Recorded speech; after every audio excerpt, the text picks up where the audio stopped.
All right, perfect. So we're being recorded, so let's continue. As I was saying, HackerSpace is a community-powered development club. We span two campuses of PS University.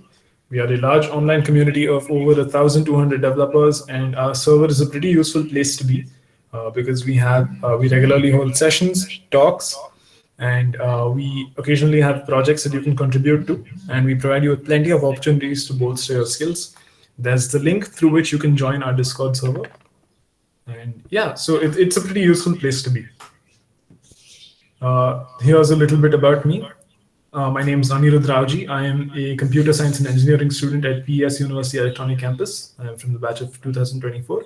And I am currently the core team lead of HackerSpace EC Campus. As you can read, I love learning about systems by building them and more often than not by breaking them.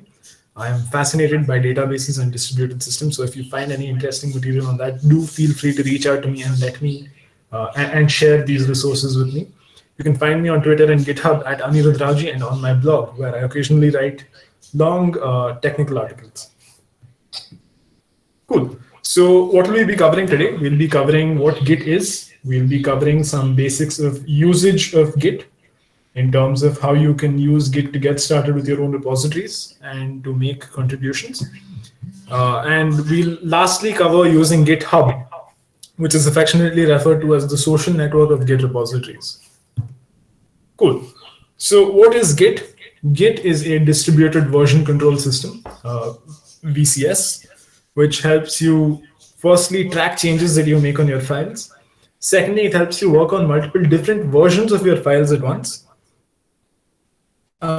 And it'll help you revert to an old version of your file if you need to do that. And lastly, it'll help you collaborate with other people on the same files at once. So you can work on multiple different versions of a single file at the same time. You can switch to an older version of a file if you made some changes that you didn't like and saved it. You can collaborate with other people on the same files. And there are a lot more useful tricks that you can do with Git specifically, and we'll cover some of them today. Git was written by Linus Torvalds and Junio Hamano, among many others. And this is the same Linus Torvalds of the Linux project and the Linux kernel fame. So initially, the need for Git came about because the version control system that the Linux kernel development team was using, which was BitKeeper, wasn't meeting their requirements anymore. So they wrote their own version control system called Git. All right. So let's take a real life example, shall we? Because it's very difficult to talk about just abstract topics on their own. So all of us like Maggie, right? Can we have some, can you guys just, if you like Maggie, just leave a thumbs up or something in the chat. Yeah, either way, if you don't like Maggie, you can consider any other noodle of your choice. Why anything else? The beauty of Maggie is that we can either have it plain or we can customize it by adding our own ingredients. As you all know, we've all often added our own seasoning, butter, whatnot, right? So let's just assume that in the quest for the ultimate Maggie recipe, you begin to keep track of all the recipes you try out, because you want to know what the absolute best recipe is. To do this, you take the help of a logbook and a rough piece of paper. So as you can see here, the two principal components that you're thinking of along with your recipe are a rough paper and a logbook and the recipe. And lastly, there's you. Cool. So there are a few assumptions that we have to make about this process if we have to look at it from the Git perspective. The first thing is we can consider a recipe to be a collection of ingredients, right? More often than not, if we manage to neglect the procedure, the recipe is just a collection of ingredients. We clear on this?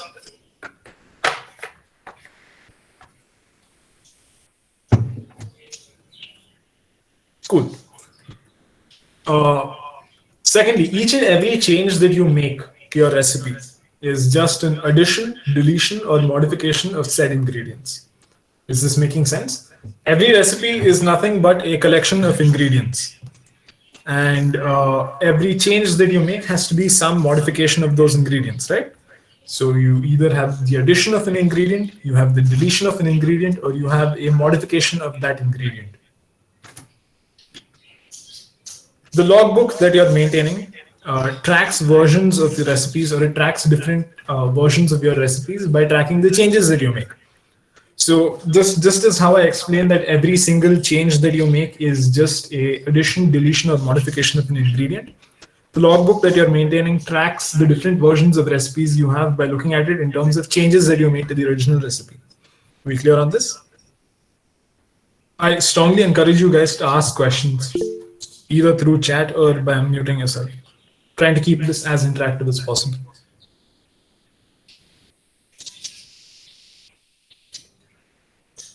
Perfect. So I'll assume there are no more questions. Okay. So let's take this scenario, right? You're working on a different recipe. You're working on a different modification of a recipe that you looked at. So let's say you started off with your plain Maggie recipe, right? And on the rough note, you wrote down, maybe I'll add, 10 grams of butter or something like that. Feel free to modify the recipe to your own liking, right? And once you've confirmed that the version of the recipe that you've made tastes good, right? Or that you like the version of the recipe you made, you can write it down neatly in the logbook. Are we clear on how this process works so far? Just to summarize, every recipe is just a collection of ingredients. Any change to a recipe can just be considered either an addition, deletion, or the modification of an ingredient, right? The logbook tracks different versions as just as a series of different modifications of said ingredients. And once you're done deciding on a change that you think is good, you write it down in the logbook after having written it down in the rough book. Are we clear on this process so far? All right, great. So let's just think of what some common actions that you might want to do would be, right? So at any point of time, you might want to look at the rough paper and you want to try and understand what the changes that you propose to make are. Or you can look at the logbook, right, to see all the previous changes that have been made. So the previous versions of all the recipes that you had. These are two very basic actions that we can do. Is this clear? We can essentially take a look at the rough paper to see what changes we're trying to propose. And we can look at the logbook to see all the changes that have happened before. Do let me know if this isn't clear to anyone or if I have to go over it once again.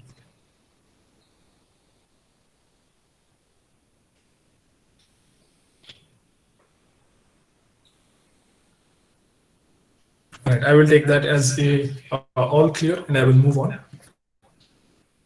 So when you're satisfied with a particular version of the recipe, right? So let's say you're satisfied with adding 20 grams of butter.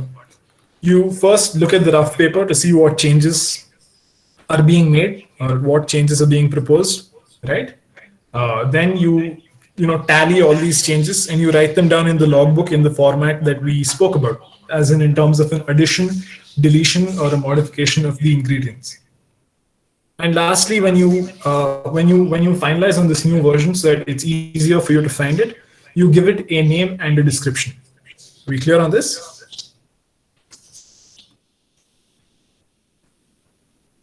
Again, there's no such thing as a silly doubt. I strongly encourage you guys to ask any and every doubt you have as and when you have it.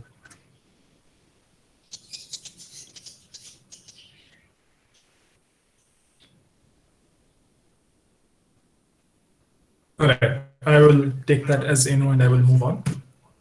So the core understanding from this whole thing, right, is that any version of the recipe that you have is nothing but a sum, so to say, of various changes that you make compared to the starting state, right? So take, for example, if I'm keeping track of a number instead of a recipe, right? If I started off with 1 and my first change is I add 3 and my second change is I subtract 1, right? So when you tally all these changes, the final answer that you get is 3. And if you take a look at these changes again, you can get back to the original state that you had by undoing these actions. Is this clear?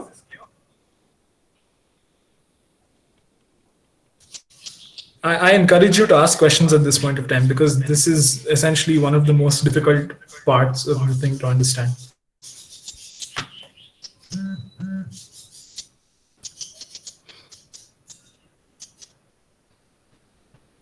Cool.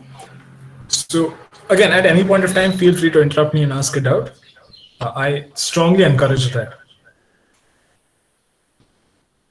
So if you had to take a look at the logbook, right, and if you had to get a visual representation of what your logbook looks like, you can see we started off by naively assuming that plain Maggie is the best. In the next version of the change, we see that adding some butter makes it taste really good. And in the next change, we see that adding cheese is a really good idea. And after that, say we decided to experiment a little bit and we added Tabasco. We liked it, so we added more Tabasco. And later on, we realized that that was too much Tabasco, so we should go back and remove some Tabasco. The descriptions that are written here aren't exactly the strict additions or deletions, but in general, they're descriptions of the changes that are being made, ideally. All right. So is this diagram clear to everyone? This is just this is just to give you an idea of what happens in the logbook. We'll see that there's a reason for these numbers to be there. Just as of this point, you can feel free to assume that they're just unique identifiers that you're giving to each recipe, because each recipe is special. Okay? Any questions at this point?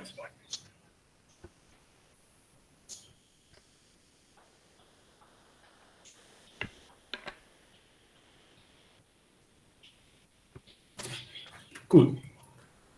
Now here's where the problem starts, right? So let's say your friend or you, right? You might want to make a major change to your recipe as well, but you don't want to lose out on the actual recipe that you basically request to make those changes, right? Yeah, in essence, yes. So I'll get there.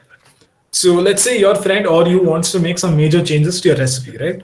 So let's say you're adding a very elaborate curry to your Maggi. This kind of curry isn't something that happens in one change, right? Because it's an entirely separate dish. So you might require multiple changes. But you don't want to lose out on the original recipe that's there either. So what you do is you have to figure out some way of having two versions of the recipe that you can work on at the same time, right? So at this point of time, we realize that we can use our logbook to have multiple versions at once of the same recipe at once. Now, when it comes to how, so we see that to allow multiple versions of the recipe to exist at once, the first thing we do is we make a Xerox copy of the logbook. The second thing that we do is we make changes simultaneously on both versions of the logbook. And lastly, we will combine these versions of the logbook to get the changes all collated in one place. Is this making sense? Given that a Xerox copy of the logbook functions the same way as the logbook does, in that it has the history of all the changes that you've made. So you can revert at any point, right? Is everyone clear with this idea?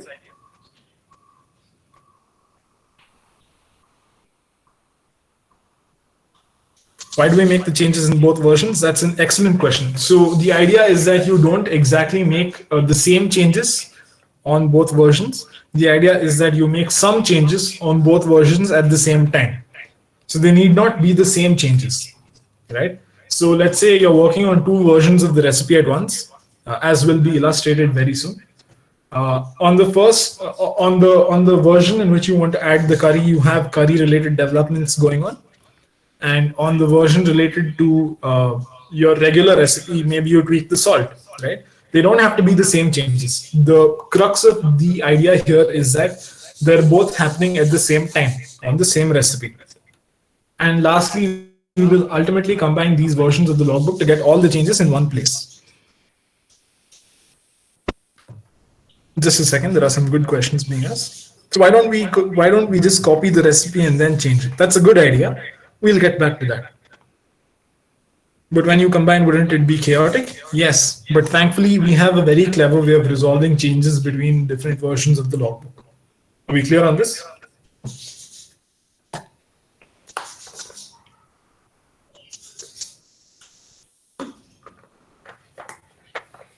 Guys, are we clear on this? Any questions?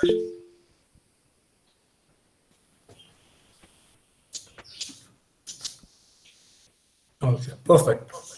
So this is in essence what our logbook will look like. So you can see that these are the same changes that we made so far, right? Where we stopped with removing some of the Tabasco sauce that we'd added previously. So here's the Xerox copy of the book that we've made in the light blue.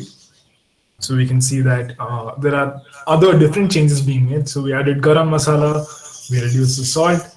Whereas in the other version of the logbook, we're adding some oregano and we're making other changes. So this is a general idea that you can have different copies of the logbook being worked on at the same time. And you can see that something very interesting happens here is that both of these are merged, as in both these, you collate both the Xerox copy and your copy and resolve the changes that are to be made, right? And you collate them into one final version of the logbook.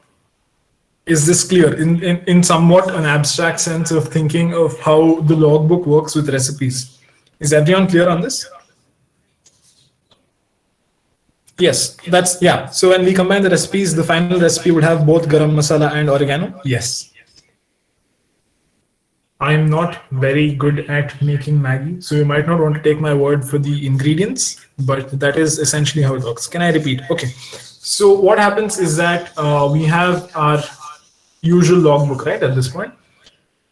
So you said that, so we said that we'll either our friend or ourselves are working on a slightly bigger change, but we still want to maintain the original copy while they work on those changes, right? So we created a Xerox copy of our logbook at this point. We handed the copy off to either ourselves or to whoever else wants to work on it. They made some changes here, like they added garam masala and they reduced the salt. And you added some oregano. And there could have been an arbitrary number of changes between this point. So finally, what happens towards the end is something very interesting happens, where both these changes are collated and they're put together to form the final version of the recipe. There's a question in chat about conflict. But won't there be a merge conflict? That's a good question. And it depends on whether the kinds of changes you've made are changes that are incompatible with each other. So that's generally what leads to a merge conflict. Let's see if we can explore that idea a little later. But in essence, I hope everyone's understood this model of thinking of a logbook, where you can work on multiple different versions of the logbook at the same time, only to be able to put them all together at this towards the ending. Is everyone fine with that?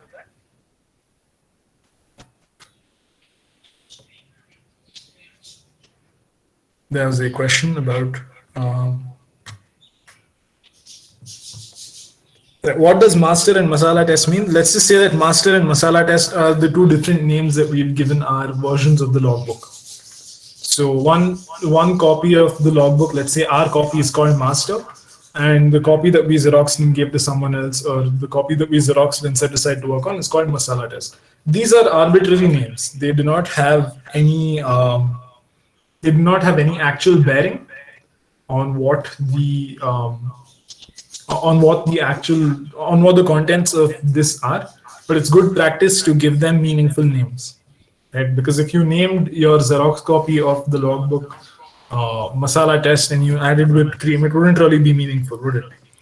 So we have to keep that in mind. We can't really go back, can we, or would it be really complex? In essence, yes, it would be a complex operation, but thankfully Git has enabled us to do that somewhat easily. Going back in time is something we'll see if we can cover it in the demo. At this point of time, I'm happy to tell you guys that you have a very good idea of how Git works at this point. After hearing this, I'm sure some of you are confused about how this happened, given that I haven't mentioned the word Git even once. But let's take a look at how Git actually works in terms of the operations that we've done. We can go back to the exact same state. Yes, we can. We can go back to the exact same state. It's possible. So why did I, cook up such a long, complicated analogy for you guys to understand how this works? Is that I wanted you guys to understand some of the core features of Git without actually getting into Git. So let's take a look at what I meant by this. So if we want to relate our example to Git, we can see that our logbook is essentially what we know to be a Git repository. Our recipe is what we can think of as any collection of files. So our logbook is supposed to track the changes that we make to our recipe, right? The same way the repository tracks any collection of changes, any changes that we make to any collection of files, which is represented by our recipe. The rough paper that we used to deliberate on changes before we finalized them and wrote them down in the logbook is known as the staging area. Any specific version of your recipe can be considered a commit in terms of Git terminology. A Xerox copy of the logbook that you saw, where you could distribute it to someone else or you could set it aside to make your own changes, is known as a branch. And combining multiple versions of the logbook is the process that's known as merging. Right? So yeah, do we have any questions at this point? I strongly encourage you guys to ask questions. I hope you guys have understood the examples that I've given in the context of Git. So do let me know if you have any questions. I'll wait for a little bit.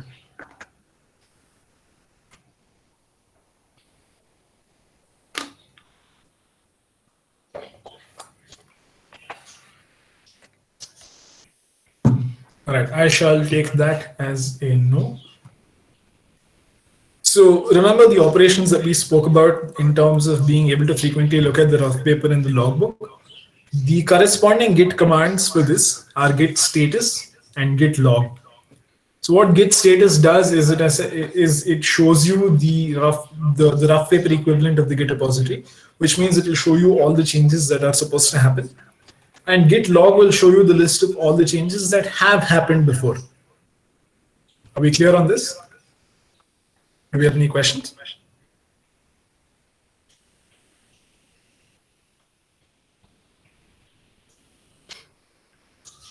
All right, I will assume that there are no questions. Cool. So this is where it starts getting slightly complicated. The procedure that we deliberated on to add a version of our recipe to the logbook. So the first thing we did was we took a look at the rough paper and decided that there are certain changes that we want to add, right? So we take a look at the changes. We use git status to be able to do that. Secondly, we write down all these changes in the logbook. So the command we use to do that is git add -a. And lastly, when we want to finalize these changes and make it a permanent part of our logbook, we give this change a new name and a description, which we do by using git commit -m and the message. All of this will become a lot clearer when I actually show you guys the demo of how we can use this. So if you're confused right now, it's all right. Things will start to make a lot more sense when I show you the demo. Again, the same procedure that we deliberated on to allow multiple versions of our of our logbook to exist at the same time will be followed. The first thing we do is we make a Xerox copy of the logbook. The equivalent of this is that we make a Git branch, as the terminology was discussed. So the command to do this is git checkout -b and the branch name. To make changes simultaneously on both versions of the logbook, it's the same procedure that we followed before to make changes. So it's git add and git commit. This command switches the branch you're on, so you can switch between branches and make different changes there as well. And ultimately, combining both these versions of the logbook to get all changes in one place is git merge. So this is the command that we use, and copy refers to the branch that we've created from the master branch of the main branch, and source refers to the branch that we created, the branch where the changes originate from. Are we clear on this? Does anyone have any questions?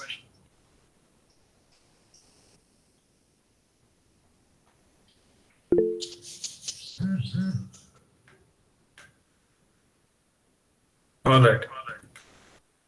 So it's time for the live demo. Let's get started with actually messing around with the Git repository. The first command I want to cover is git init. I hope the screen size is large enough. If someone can confirm if the font is legible, especially mobile users. All right, perfect. So if you want to follow along at home, at this point of time, you would launch git bash, as I hope you guys have installed. Again, you might not exactly want to, that's completely fine. But I would encourage you to try out the same commands. All right. So the first thing we'll do is let's run git init. What git init does is it creates a Git repository. So let me show you the list of all the files that are there. There are no files in this directory at this point of time.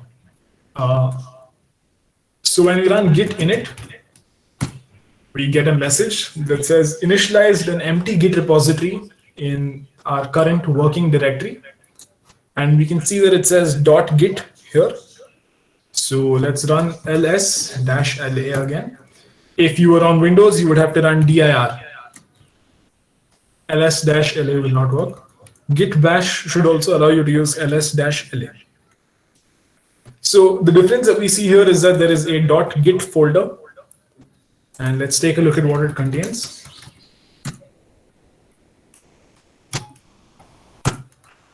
Cool.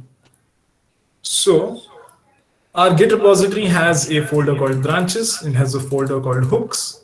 There's a file known as config. There are multiple files here, and there are multiple folders. What exactly this folder consists of is not covered in the scope of this workshop. But I will make sure you guys know how to make full use of it at this point of time. Cool. So what's the first command that we saw? The first command that we saw was git status, right? So let's run that. So at this point of time, git status should essentially let us see the rough paper, right? So cool. So the first command we'll run is git status, which will allow us to look at the rough paper. Cool. So the output that we get is that it says that we're on branch master. As you can see, is clearly indicated by this here. This might not be available on most machines. You might have to configure your shell or your command prompt to do this. But git status will usually tell you which branch you're on, right? And it says no commits yet. And it says there's nothing to commit either. And it's suggesting that we create /copy files and use git add to track. At this point of time, you can feel free to create a random file that you want. I will be creating a markdown file or a text file. Let's create a text file. So you can use your editor of choice. If you're using VS Code, you can do code dot to open VS Code here, right? All right, since most people will be using this, let's follow along with this. You can hit this to create a new file. Let's call it hello.txt. And as you can see, let me zoom in. Great. So we have the file hello.txt here. Let's say hello. Welcome to Git Up and Running. And we can save this file. You can do Control S to save the file. So let's get rid of this for now. All right, so you can see that it shows a star here. This might not be available on everyone's machine. So a good sanity check at any point of time is just to run git status, regardless of what you're doing. So we have some change in the output here. So let's investigate what it says. It says we're still on branch master. It says there are no commits yet, and it says there are untracked files. So what does this mean? It means that Git knows that there's a file there, but Git is not tracking that file for changes. So there's a change that we've thought of, but we haven't really written it down in our rough note paper. So let's do that. More often than not, the help messages provided to you by programs are extremely useful in terms of telling you what you need to do. So let's do this. Git suggests that we use git add dash file or the name of the file to include what will be committed. And we definitely are interested in keeping hello.txt in our Git repository. So the command that we wanted to do for that is git add dash a. We can run git log as well, but fine. Before that, let's run git log. Right. So git log says fatal your current branch master does not have any commits yet. Why? Because we haven't decided on any versions of our SP that we like, which means that we haven't committed any files to the repository yet. As of right now, it's blank. So the first thing we'll do is we'll add all our files to the rough note paper. So let's do git add dash a. Usually no output means a good thing. So if you don't get any output, it's usually a good thing. Let's run git status once again. Cool. So it says we're on the master branch. It says there are no commits yet. And now it says changes to be committed instead of what it said before, which was that there are files that aren't tracked. It says there's a new file created. And it says the new file is hello.txt, which is accurate. Let's run an ls-la. So we see that there's a .git folder, as we expected. And there's a hello.txt file as well. All right. Let's just clear this out. Let's do git add. Git add has been done. So now let's do git commit, as you can see in our presentation here. So what we've done is we've taken a look at the rough paper to see all the changes that we want to do using git status. Right? We've written down all these changes in the logbook with git add. And lastly, what we want to do is we want to finalize these changes and give it a name. Let's do git commit dash m first change. So again, there's a bunch of information that Git is showing us. It says we're on the branch master and the root commit, and it gives us a funny looking series of 7 characters here. I will explain what this is in a little more detail soon. And here's the message that we give. It says first change, right? Which is the message that we gave here. And it's able to summarize to us that one file has changed and there are 3 insertions. So do you guys remember how I was talking about the logbook keeping track of the files in terms of changes that you have made to the files? This is an example of how that works. So you have one file change and it says there are 3 insertions, which is accurate because we only added 3 lines, right? Cool. So let's run git status once again.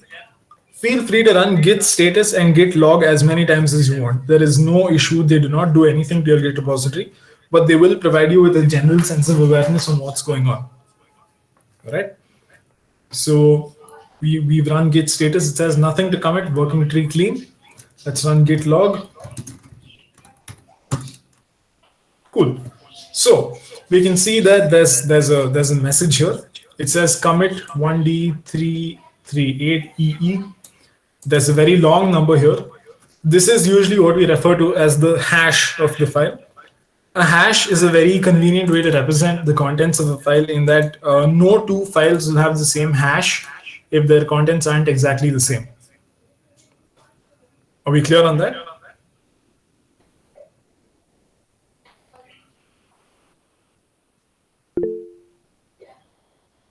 Cool. So it says the head of the repository is pointed to the master branch at this point of time. Again, there's some more information about the author, who is me, and the date at which this commit happened with respect to time zones as well.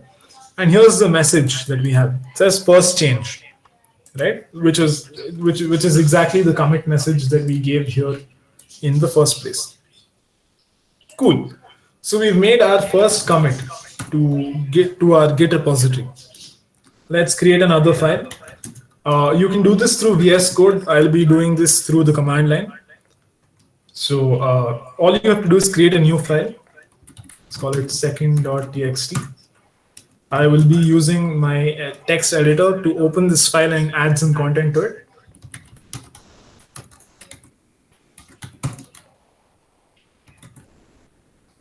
hello. This is another file that's being added here. Cool. So now we've got two files. I will save this. Let's run ls-la again to look at what the contents of our repository are. We have a .git folder as expected. We have hello.txt, which is the first file that we had. And we have second.txt, which is the next file that we had. All right. So at this point of time, let's run git status once again. I encourage you to run git status and git log as often as you want. Cool. So it says on branch master, there are untracked files. It's telling us that we can use git add and the file name to include what will be committed. It says nothing added, but untracked files are present. So we have to use git add to track. All right. So could someone tell me, the Dutch command is used to create a file, by the way. Cool. So can someone tell me what we need to do next? So based on the procedure that we followed before to add the file and to commit it to our repository, if someone could tell me what the commands that we need are to add this file as well and to commit it to our repository. Arnav Kumar says git add -a, which is correct. So let's do that. -a. Great. So no output is usually a good thing. What's the next thing we have to do? I encourage you guys to pitch in at this point. So let's wait a little more. Guys, what's the next command I should run to commit this change to my repository?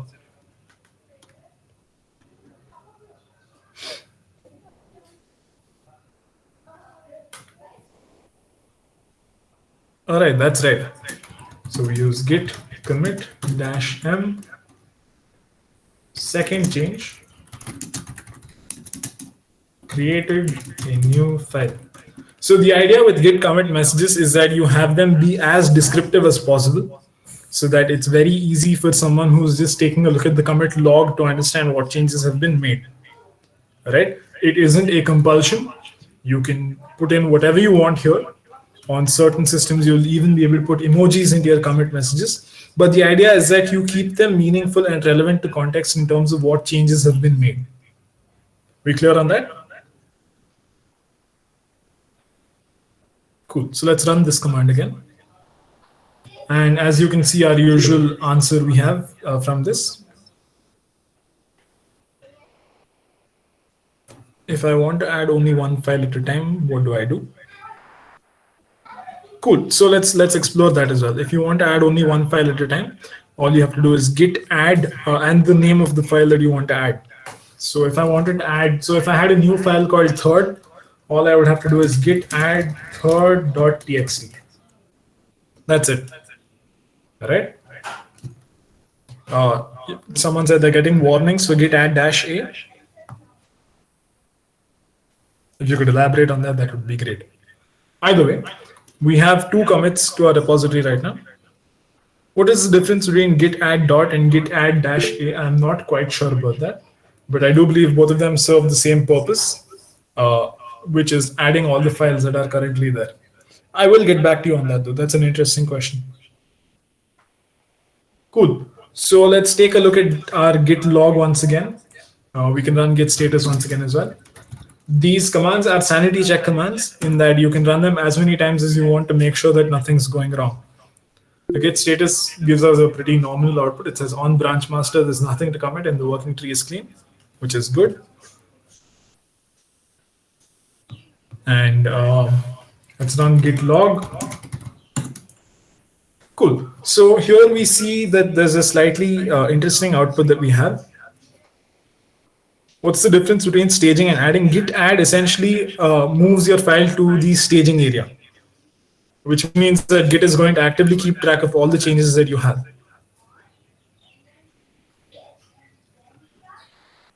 So Git add essentially adds a file to the staging area. Cool. So now that we're looking at git log, we see that it tells us that there are two commits. you guys will notice that the small bits of whenever you run git log, right, or whenever you have a commit that happens, that the first 7 characters are shown to you as a short version of that commit. So this is just like a small version of what is known as the commit hash. Every commit gets a hash, and that hash has to be unique for each commit. There's a hashing algorithm that's used to do this. I believe it's an SHA hashing algorithm, which is used to calculate these hashes. And the guarantee is that for each change that you make, they are unique versions of the hash will be unique for the slightest change in each file. So you can see that now it says that our head of this branch has pointed to this commit on the master branch, and we have this commit as well. So that's cool. We have 2 commits. Let's just arbitrarily add another file. So let's do this is the third file I'll be adding. Cool. Let's write this file here. Let's do ls-la to see all the files that are there. We have third.txt. Let's run git add-a again to add all the files. And git it says there's a new file that's been added. Right? Let's do git commit -m, third file added. Cool. So as of right now, we have another commit that's been added to our repository. So let's look at how we can make a new branch. Going back to our presentation, we've covered this bit. So let's look at how we can make a new branch to allow multiple versions of this repository to exist at once. So the first command that we'll be running is git checkout -b branch name. So let's do that. Let's do git checkout -b. -b both creates and switches to your new branch immediately for you. So do git checkout -b test changes, or any arbitrary name that you want. So as you can see, the output says we've switched to a new branch called test changes, and you can see that my shell is reflecting the same. So here's the thing, right? Now that I'm on a new branch, what I can do is I can open up any file, say third. Here's the change that I'm making to this file. And I can save this change, right? And if I open this, you can see that the saved change is here. Okay. But now let's say I want to go back to the old version of the file, or I want to make some more changes on the master branch. So let's switch branches again to git checkout master, which essentially switches to the branch, right? And if we open third.txt again, we'll see that the change that we've made here towards the end has not been reflected. You guys see that? In essence, what we have is we have 2 versions of this file existing at the same time. And to access these different versions, all we have to do is we have to switch between different branches. All right, is everyone understanding this? Guys, do feel free to ask any questions that you might have.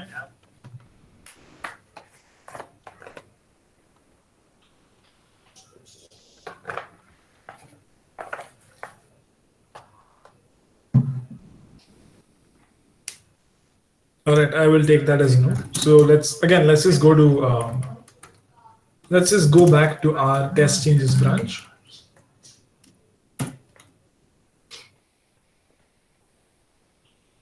Yeah. So we're on test changes. Let's just check out third.txt again. And you can see that here's another change I made. Let's make this change. Let's add it and commit it. So git add-a, git commit -n, a change on this branch.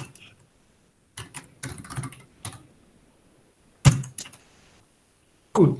So now we're on test changes, and we've made a change to third.txt, right? You can see that at line 5, there's a change. Let's switch branches again to see if the version of the file that we had in the master branch has changed or not.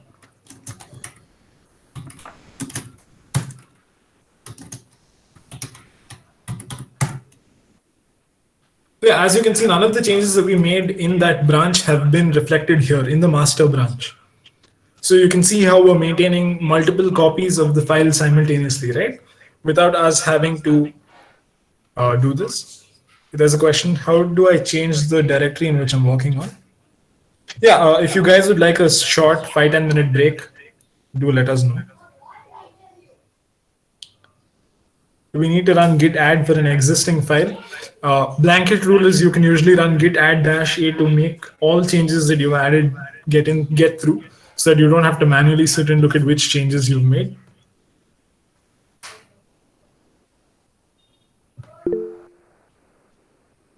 Does git checkout change the directory? No, git checkout does not change the directory. Git checkout allows you to be in the exact same directory.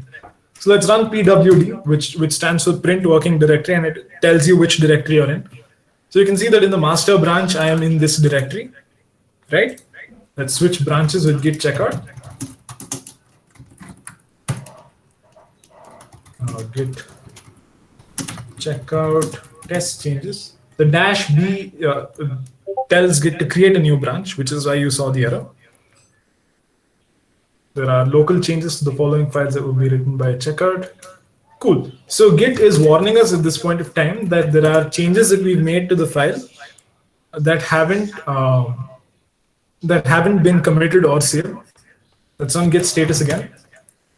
So as you can see, it says there's a modified file that will be, that hasn't been staged for commit. So let's take care of that. Let's do.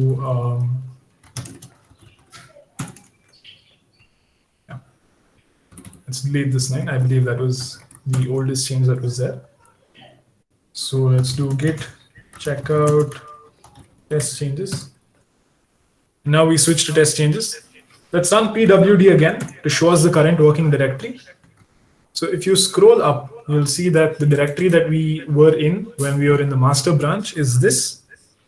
You scroll down, you'll see that the directory we're in the test changes branch is this.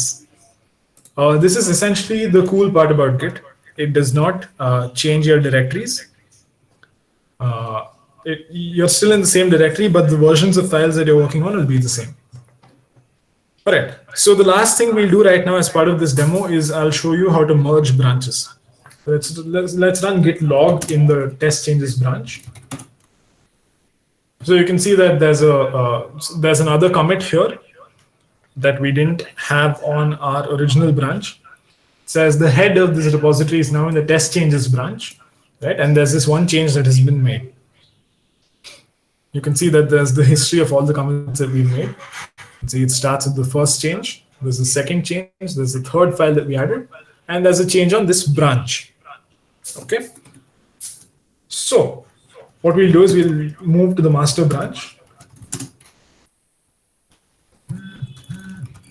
Do git checkout master. We are on the master branch, as you can see has been indicated here.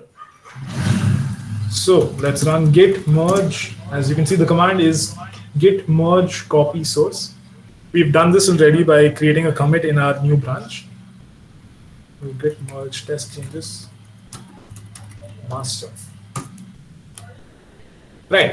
So you can see it says updating between two different commit hashes. It says fast forward, and it says in third.txt, one file was changed and there were 4 insertions. So at this point of time, if I open third.txt, right, I will find the changes that I've made in the branch reflected here. Okay, is everyone getting this? Is this okay? You can create as many branches as you want. You can merge between them as many times as you want, and you can create as many commits as you want.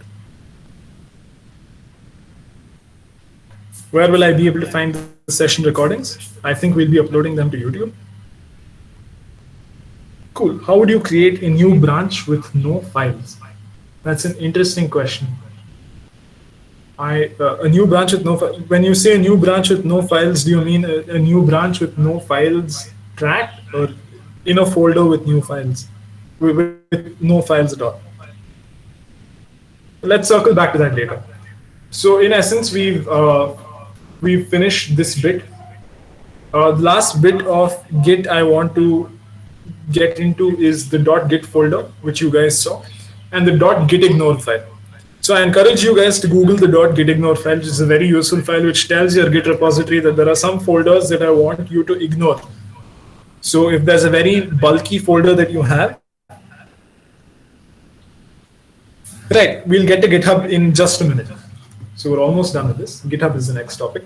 So I will take your GitHub dots then. We have the .git and the .gitignore file.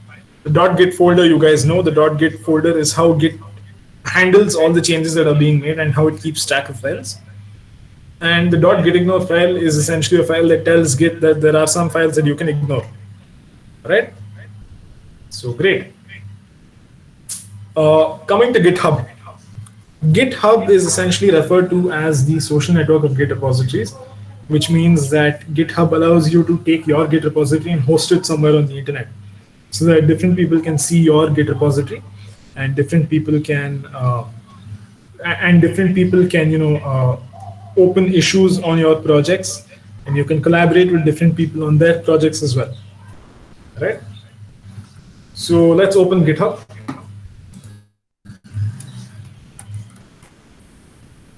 I hope everything is large enough. Cool. Can you guys see this? This is essentially what GitHub looks like. If you haven't created an account, I would encourage you to do so. So you can see that there's a feed of different people and the repositories, like you would have an Instagram feed or something along those lines. Great. So let's find a Git repo. So let's just go to my folder, or let's go to HackerSpace.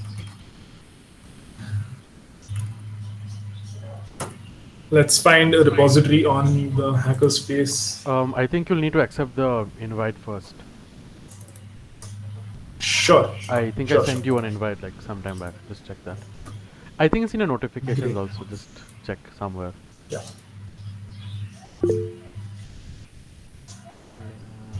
I haven't gotten any notifications just yet. Check your email. But all right. I will. Just give me a second. Yeah.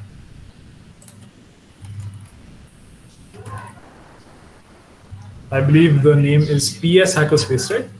Let me check. HackerSpace at Presto. I'll just copy paste them. Sure.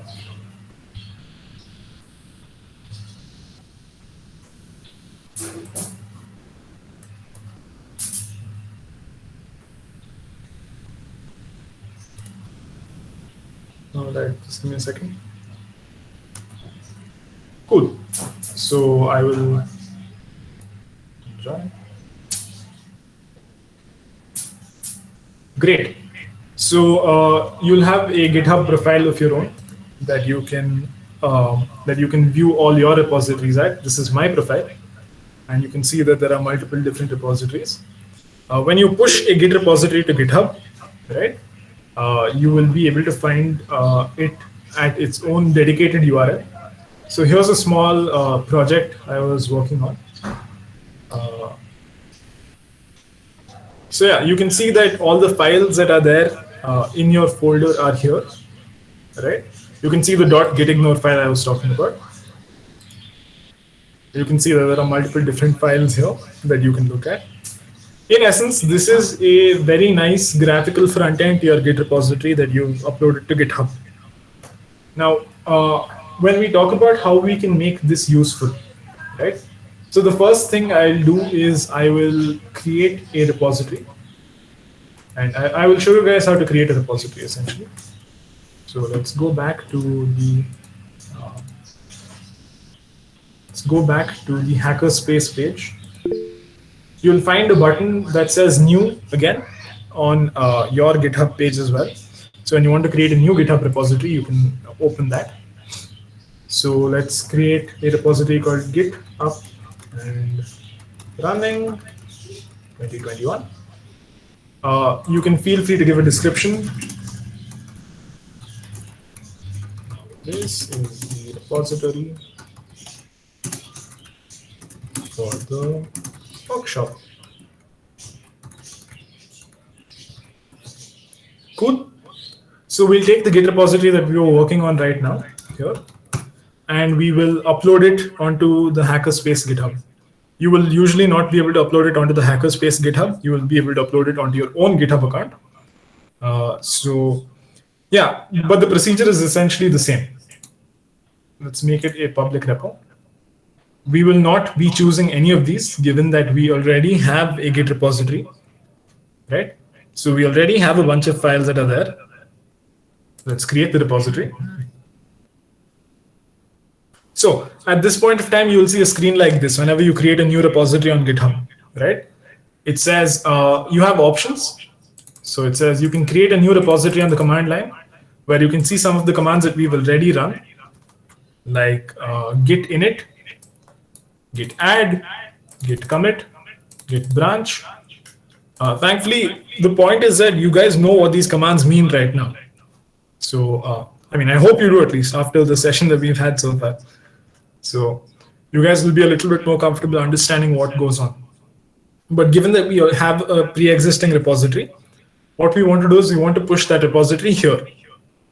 So the first command that we want is git remote. In our slide deck, you see we have upstream/origin. The point of this is that whenever you have a Git repo that you're pushing to GitHub, the concept of an upstream or a remote or an origin becomes really important, because there's a source repository that you want to track, which means that there's a repository that you want to reflect all your changes to, and you can set that using git commands. So as has been demonstrated here, you can feel free to copy paste this. The command is git remote add origin, and there's the URL to this page here, as you can see. I'll be selecting this. Let's paste it. Cool. So now there's usually no message is a good thing when it comes to tools like Git. So because they'll explicitly notify you if something has broken. Cool. So now that let's just run git status again. We can see that there's nothing to commit in the working tree screen, which means that we can straight away go ahead and push this repo to GitHub. We have to do git push.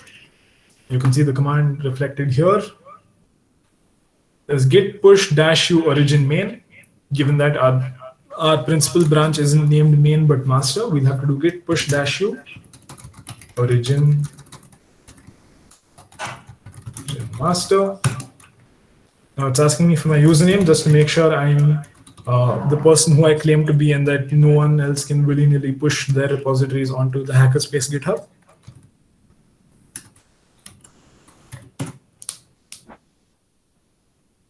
Cool. So we get a bunch of output that we can see.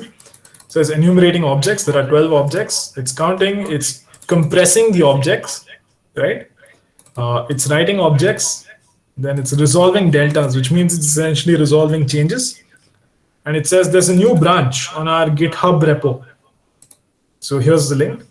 And the important bit is it says branch master set up to track remote branch master from origin, which means that our master branch here will be tracking the branch master from the origin, which we have just set using this command, git remote add origin.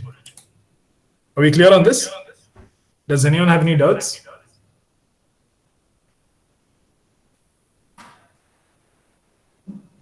I'll take that as a no. The fun part begins when we refresh this page. Cool. So you can see that it says all our files are here, right? It says one branch because we haven't pushed any branches to GitHub just yet. Okay. And let's go back here to this repository. So you can see the files that we pushed. It says hello.txt, second.txt, third.txt. Do you guys remember what git log did? If someone in the chat can tell me what git log did, what the command git log did.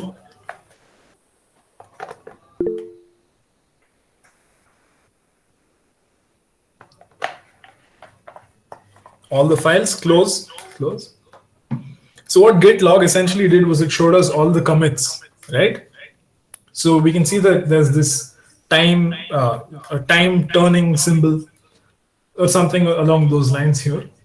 We can click on this where it says 4 commits, and you can see that all the changes that we've made, right, are here. So we can see the first change, and it says the second change where we created a new file, the third commit where we added the third file, and the last one is a change on this branch, on the branch that was merged into master. We can't see the branch right now because we haven't pushed it and it's been merged, but I'll show you that.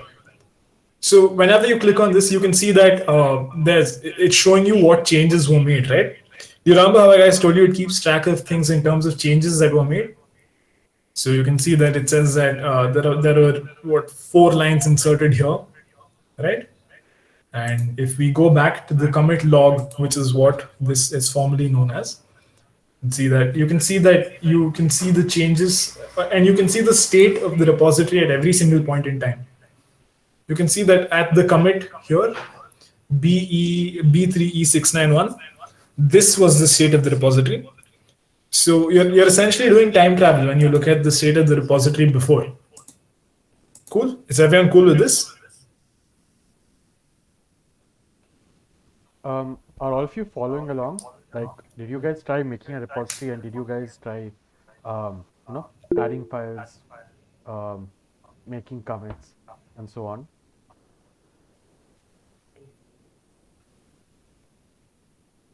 Okay. While merging, if new files are created in a branch, will it reflect to source? There's a command that you have to run to get the changes that happen on GitHub to show up on your machine.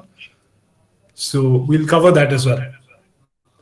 All right. So for the last, the absolute last. 1 second. Yeah. Does anyone want us to pause for a bit so you guys can catch up to this point? Because this part is, these are the basics of Git and GitHub. So do you guys want us to pause for 5 minutes so you can catch up to this point?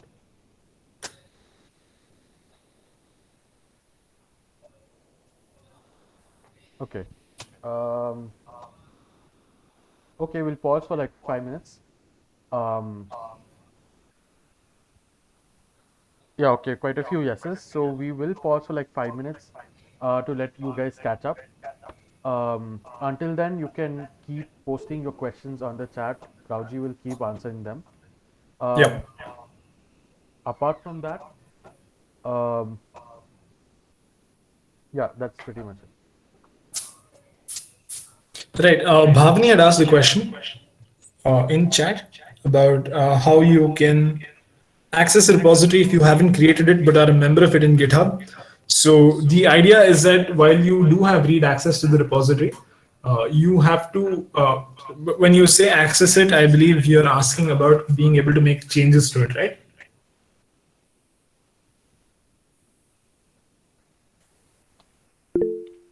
Yeah.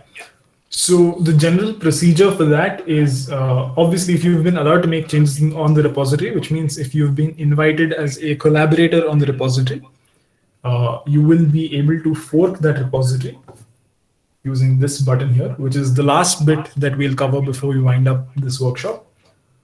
So once you fork it and once you clone it to your machine and you make your changes and you're able to push to your fork of the repository, you'll be able to open what's known as a pull request, which is essentially a very nice way of saying, look, I've made these changes to this repository.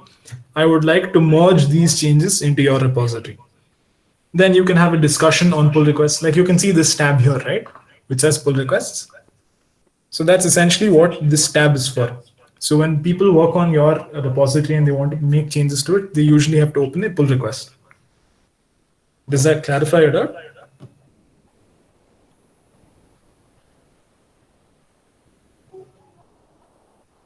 Cool.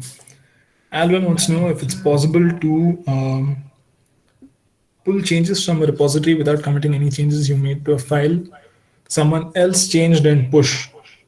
That always gives me a clean working tree error. So the solution to that is usually when you have uncommitted changes in a repository that you want to merge another branch into, or if you want to switch branches, you essentially have to use git stash, which saves your current working tree as in a temporary location. You can perform the merge, and then you can apply those changes, right? Because remember how we spoke about Git keeping track of things in terms of changes? So Git stash essentially collects all the changes that you've made and stores them somewhere in a temporary location.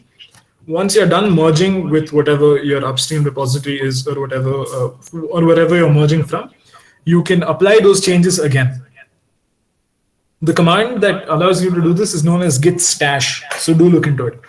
STASH. Let me type it out.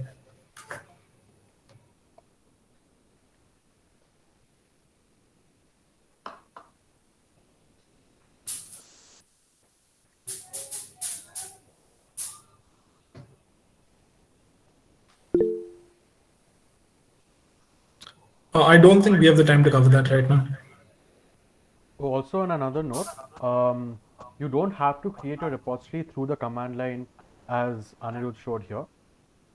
In fact, you can directly create your repository first on GitHub and then, download it to your system and then work on that. Yeah, do you guys want me to show you how to do that? Yeah, just make a quick private repo and do that. Make it wherever you want. Sure. Let's do that. Let's go here. Let's make a new private repository. So let's call it a test, right? This is a test. Let's see, let's add a README. Let's add a git ignore. Let's choose a license. This is all the stuff that you usually don't do, right? So let's choose an MIT license. Let's choose a Python git ignore file. So GitHub is also pretty useful in this instance, whereas it can pre-populate some useful files for you. So let's choose all this. Let's create a repository. Okay. And you can see that there's a private repository here, right?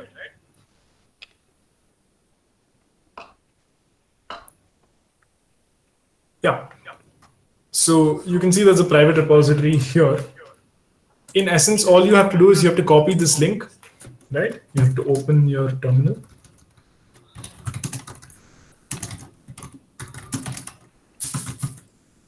All right.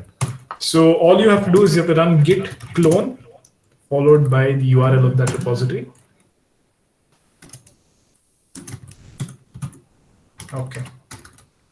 I apologize for the terminal spam. So all you have to do is git clone and the name of that repository, and it will clone that repository into a directory for you. So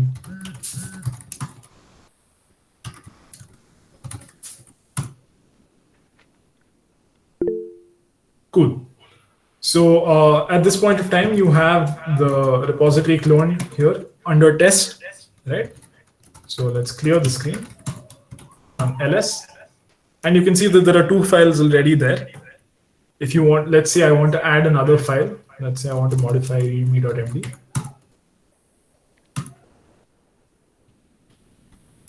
So this is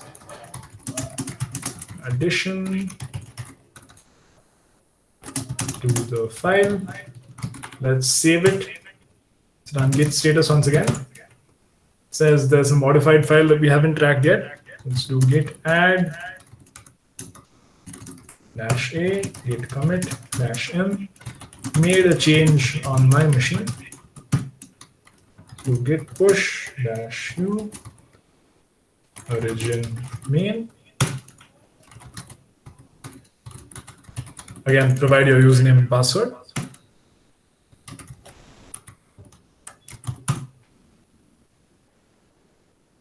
Perfect. So we've pushed our changes here. Let's refresh this page. And as you can see, I did not start this repository on my machine, but I was able to make changes to it. Cool.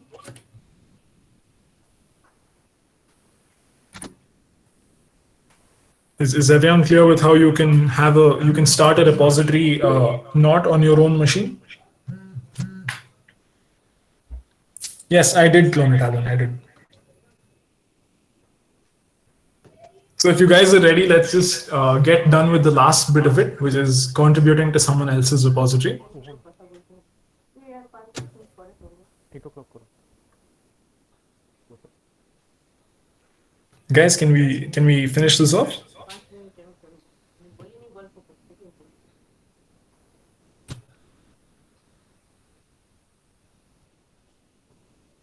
All right, cool. Everyone who stepped away for 5 minutes, they're back.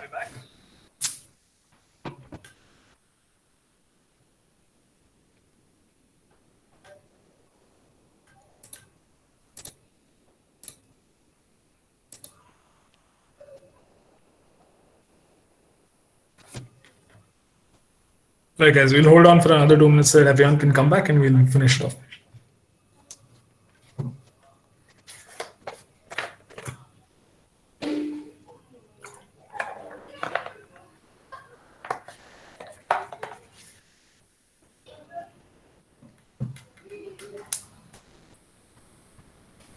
So far, how have you guys found this workshop? How useful have you guys found this workshop? Do you guys think you've learned something concrete today? Do you guys think you've understood how Git works to some level?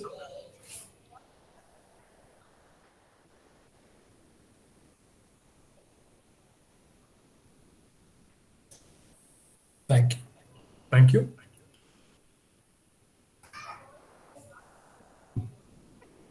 All right, cool. We'll start in another 30 seconds.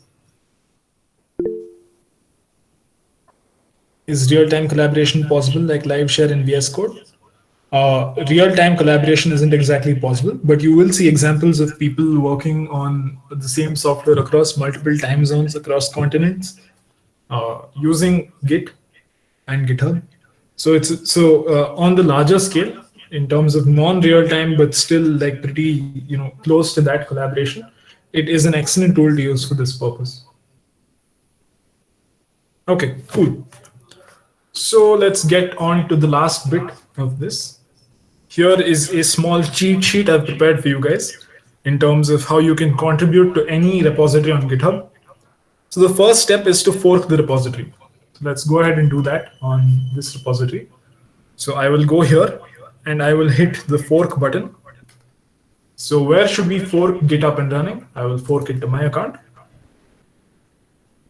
It says forking this repository. It should only take a few seconds. Right. So whenever you fork a repository, right, what you're essentially doing is you're creating a Xerox copy of that repository for yourself on GitHub. So it's like you're getting access to this repository, but you're able to make changes to it as well, right? For any forked repository, you'll usually see this funny trident-like symbol on top, which tells you that the repository is a fork. Now, how do I get started with contributing to this repository, right? How do I, make changes to this repository that I want to? The next step is to clone the repository using git clone. So if someone can tell me the command for that, it'd be really cool.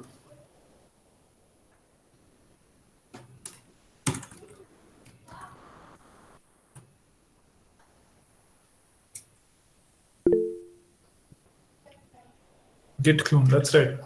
So let's just copy this URL. Let's do git clone.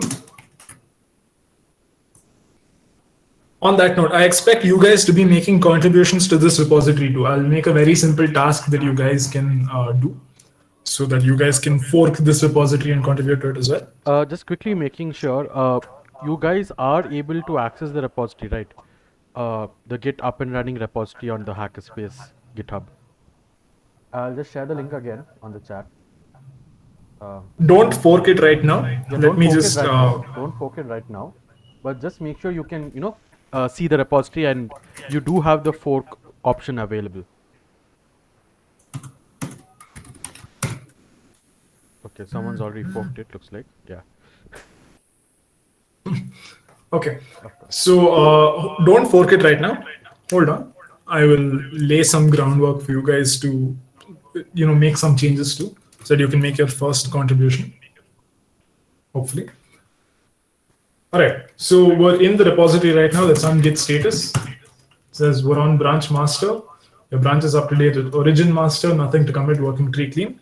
Let's make some changes. So let's do ls-la to see which files are there. I want to remove all these text files. So let's remove all the text files. So let's create a README file.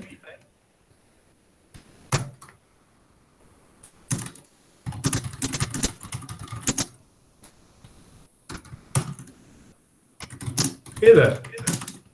Thank you for taking part in the workshop. Git Up and Running workshop. 2021. I invite you to add your name to the list of participants along with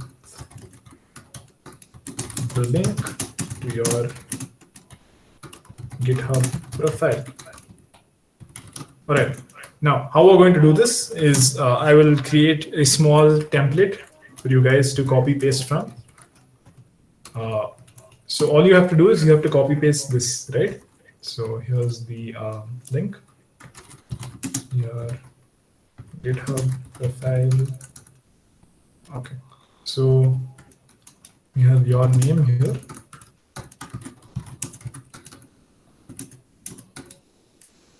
Your name. And we have the link to your GitHub profile. Okay, and you can put a star in front. So just copy paste this, replace everything around the angle brackets. All right. So let's start here. Contributors. Let's start with mine. My name is Untitled, and the link to my GitHub profile is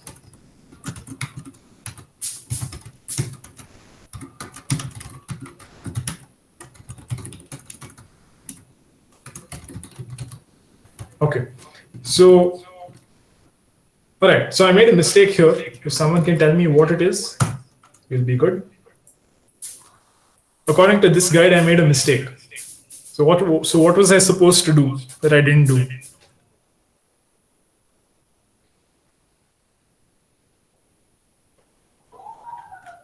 I didn't switch branches, right? Cool. So here is a live lesson in debugging. What we're essentially going to do, Alvin, you talked about git stash, right? So you'll get to see it in action. So let's do git status. So it says, there are some changes that were committed here, right? And I forgot to switch the branch, which is completely normal, right? Sometimes you clone the repo and you don't switch the branch, which is normal, but shouldn't be. But I mean, it's a mistake that people make often. So do git stash. Right now it says saved working directory and index state work in progress on master with a hash. So do git checkout -b Anirudh initial changes. Cool. So we now switch to a new branch. All I have to do is do git stash apply. Okay. So it says it's made all these changes, right? So let's run git status again. It says we've deleted these files, we've added this file. And for the last time, let's do a git add -a, git commit -m, made template changes. Cool. So you can see that we've made a commit, we've created this file, and we've deleted 3 other files. Now that we're on this branch, we can do git push -u origin. The command is git push -u origin master, right? Which is completely fine when you're the only person working on the repository. But when you fork someone else's repository, you should not push directly to master. So you push to the branch you made, which is why I emphasize so much on creating a separate branch.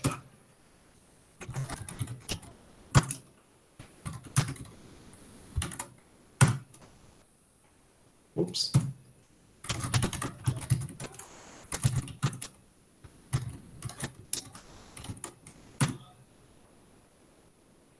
Right, perfect.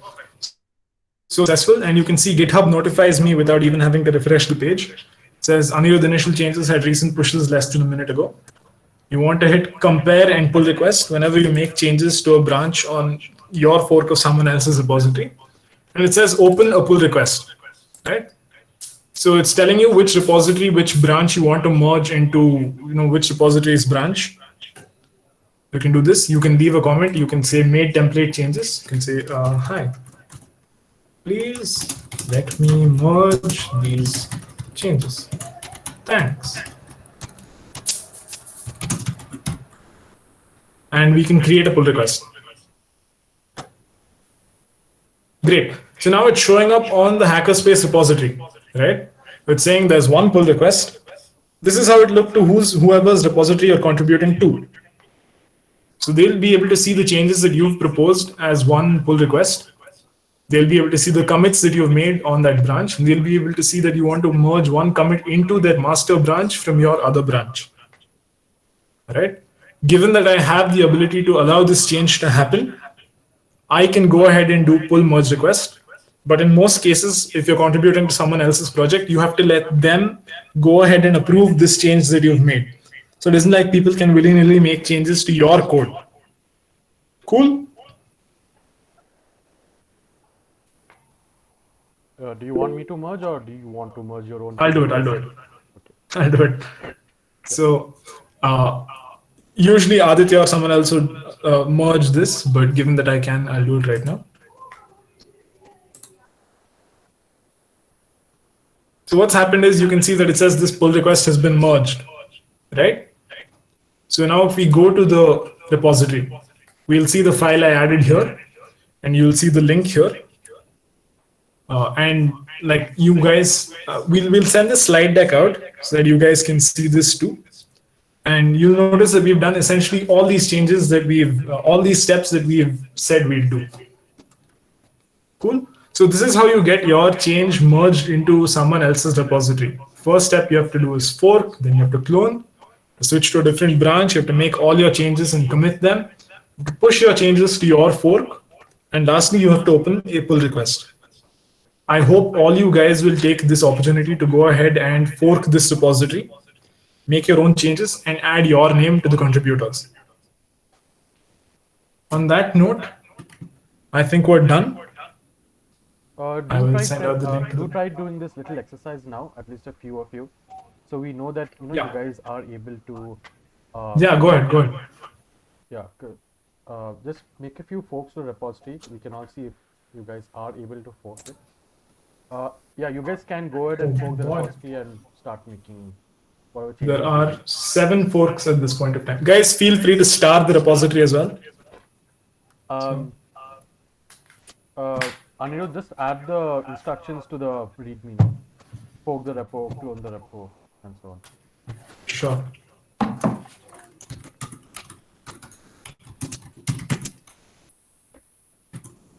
All right. So let me just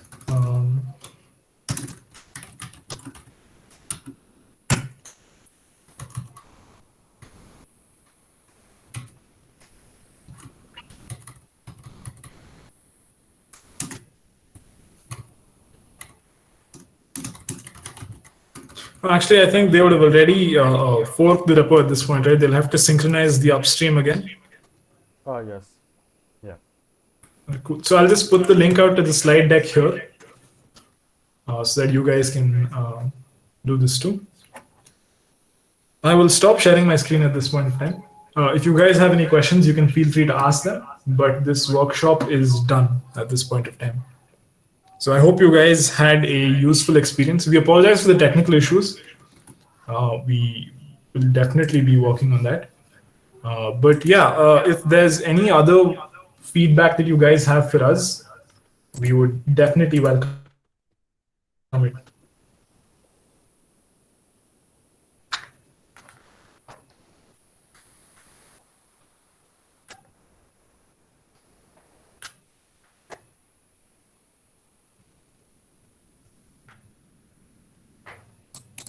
I didn't exactly understand what stash did. What stash did is that it essentially took the state your repo was in. It said, I'm storing this state in a temporary location. Given that Git doesn't allow you to make merge changes unless you have a stable repository, which means that you don't have any changes that aren't committed yet. But if you don't want to commit those changes, what Git stash does is it essentially saves your working tree in a temporary state somewhere. And when you're able to merge the remaining bit, it applies these changes back so that your repo is in the state you want it to be. Do we have any other questions? Any feedback?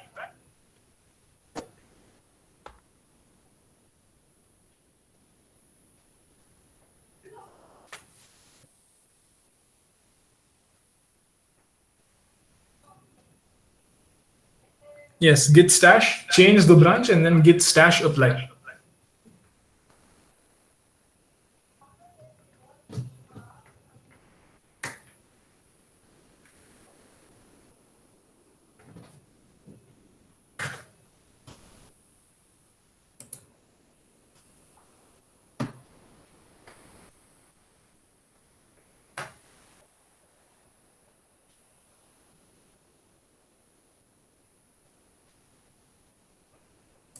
The recorded video will be uploaded on YouTube, right? Baral sir? Yeah, sure, it will be uploaded. If you join the HackerSpace server, you'll find the YouTube link to the channel. All our videos are up there.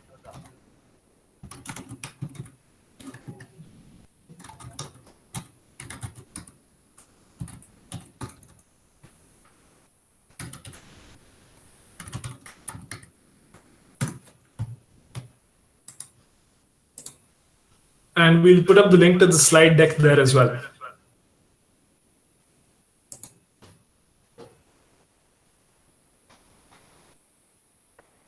Just give me a second, guys.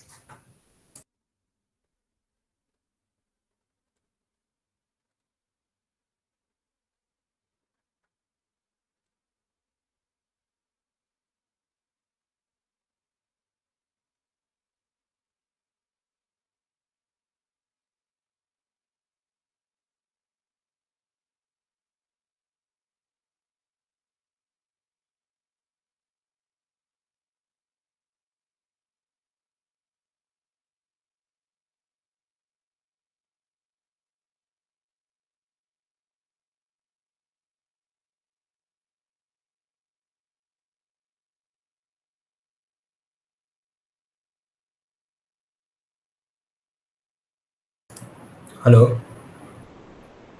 Yeah. Yeah. So after I forked the repository and made changes to the README file, what should I do?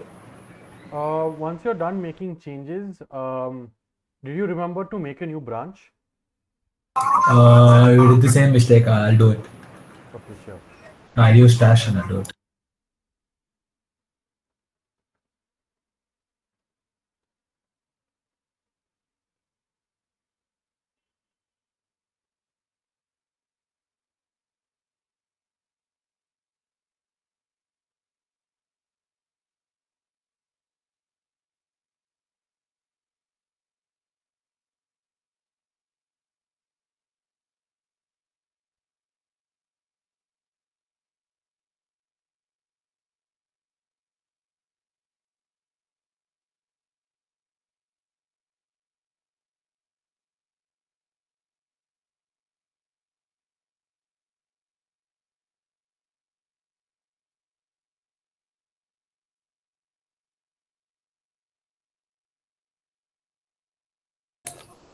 Yeah, guys, if anyone has any questions, please feel free to ask them.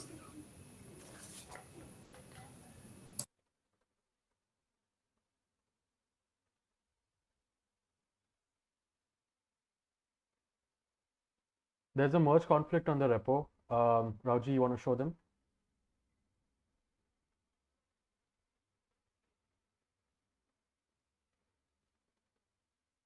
Anirudh? Yeah, Aditya, Yeah. I'm here. I made a new branch and I've committed the changes. Now what do I do? Once you have committed the changes, push the changes, then go to your repository, which is on your profile, and you Okay. need to make a pull request there. Okay, I'll do that right now. All right, guys, can you see my screen?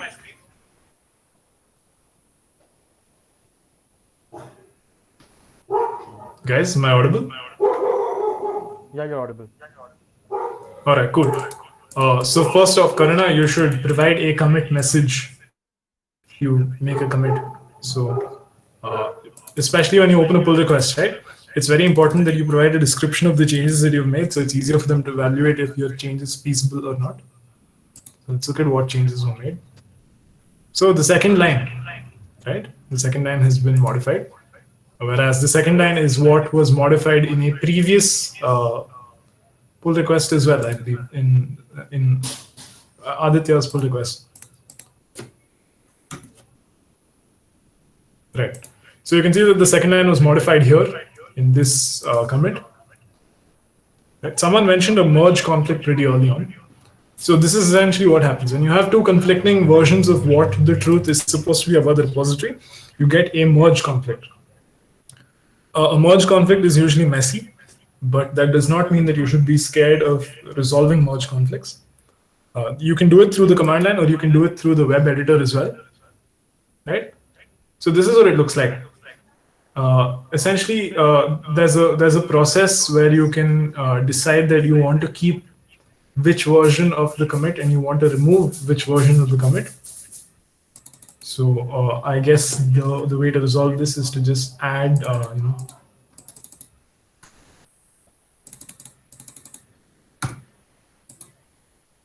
cool. So I believe this, I have a slightly better idea of how to do it via the command line. I will admit that this is the first time I'm using. Wait, one second. You need to modify the link on Karuna's thing. Oh, right. I've marked it as resolved already.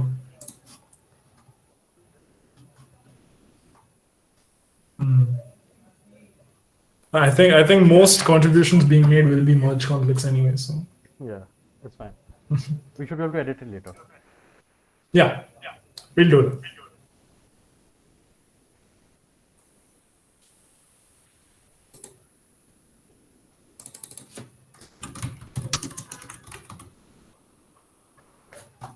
When I did git push, I got the error saying that the permission is denied.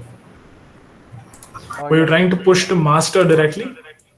Or had you not forked the repository? I had made a branch and I had forked it also. Right. When you cloned the repository, did you clone your fork or did you clone the original repository? Just check. Oh, I think I cloned the original repository, my bad. Yeah. That's all right. I mean, it won't let you do anything anyway, so no harm, no foul.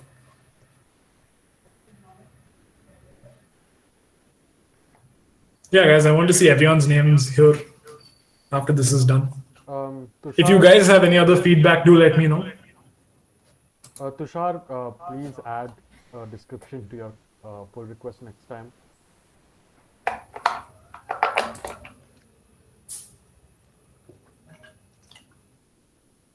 Yeah, there are a lot of merge conflicts. Yeah, there's a boatload of merge conflicts.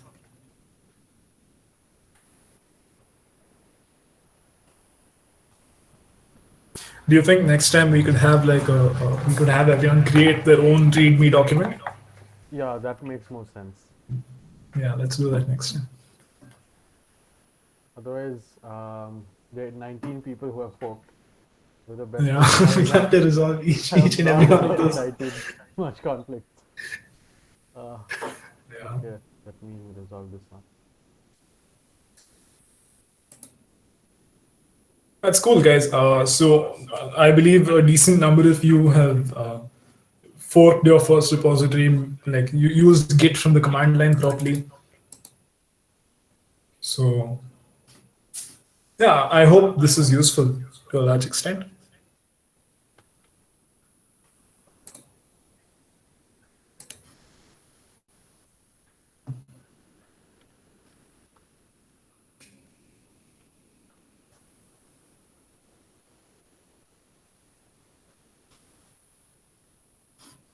If you guys want more links, you can find them on the Discord server, the link to which has been kept in the chat.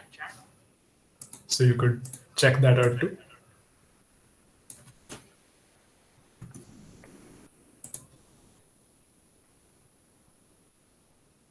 Thing is, every single commit after this is going to have a merge.